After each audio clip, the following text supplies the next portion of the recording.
tayo sa Pasay sa Alaminos Terminal sa may Pangasinan. Tulad po ng dati, ang alis po natin dito ay 10:40.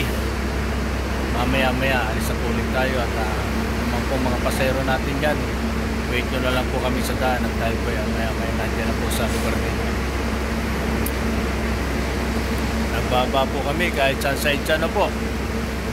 Basta po sabihin nyo lang po sa konduktor ko kung saan po kayo baba para may baba po namin kayo ng tama sa inyong pupuntahan, para hindi na po kayo nahihirapan na mamasahe pa at gumastos pa ng dagdag gastusin at pamasahe sa inyong pupuntahan. Kung bababa nyo din lang naman ay matadaanan na natin, ibaba na namin kayo sa lugar na mismong inyong bababaan, basta't sa may edya lang.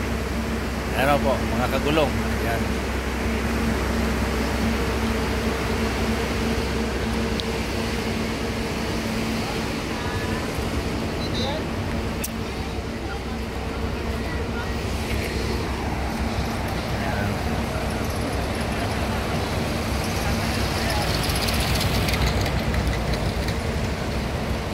Tayo sa 5 star at sasakay na po natin ngayon ay 20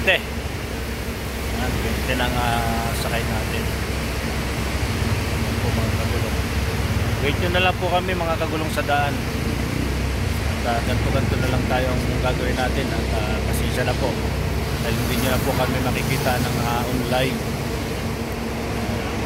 Update lang po tayo sa ating biyahe para po kahit paano hindi po tayo nawawala ng update sa inyo mga kagulong. Wait nyo na lang po kami sa daan mga kagulong. Maraming po salamat.